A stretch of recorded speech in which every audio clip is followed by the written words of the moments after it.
தமிழக வெற்றிக் கழக கட்சியில் வெளிநாடுகள் மற்றும் வெளி மாநிலங்களுக்கு சமூக ஊடக அணி பொறுப்பாளர்களை அக்கட்சியின் தலைவர் விஜய் நியமித்திருக்கிறார். கூடுதல் விவரங்களோடு இணைகிறார் எமது செய்தியாளர் மகேந்திரன். வணக்கம் மகேந்திரன், உங்களிடம் இருக்கும் தகவல்களை சொல்லுங்கள். தமிழக வெற்றி கழகத்தில் 19 சார்பு அணிகள் உருவாக்கப்பட்டிருக்கிறது. இந்த 19 சார்பு அணிகளுக்கும் இதுவரை மாநில அளவிலான பொறுப்பாளர்கள் நியமிக்கப்படாமல் இருந்தார்கள். ஏற்கனவே மாவட்ட அளவில் சார்பு அணிகளுக்கு பொறுப்பாளர்கள் நியமனம் செய்யப்பட்டிருந்தாலும் மாநில அளவிலான பொறுப்பாளர்கள் நியமிக்கப்படாமல் இருந்தார்கள். தற்பொழுது 4 அணிகளுக்கு மாநில அளவிலான பொறுப்பாளர்களை நியமித்து விஜய் உத்தரவிட்டிருக்கிறார். அதன்படி தகவல் தொழில்நுட்ப அணி மற்றும் சமூக ஊடக அணி, வழக்கறிஞர் அணி மற்றும் சட்ட ஆலோசனை அணி என 4 அணிகளுக்கு மாநில அளவிலான ஒருங்கிணைப்பாளர்கள் மற்றும் இணை ஒருங்கிணைப்பாளர்கள் பட்டியலையும், மண்டல அளவிலான ஒருங்கிணைப்பாளர்கள் மற்றும் இணை ஒருங்கிணைப்பாளர்கள் பட்டியலும் வெளியிட்டிருக்கிறார்.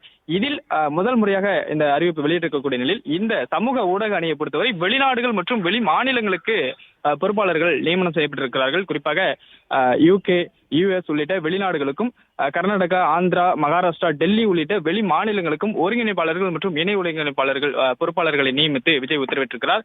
தற்பொழுது கிட்டத்தட்ட மண்டலத்திற்கு 10 இணை ஒருங்கிணைப்பாளர்கள் நியமனம் செய்யப்பட்டிருக்கிறார்கள்.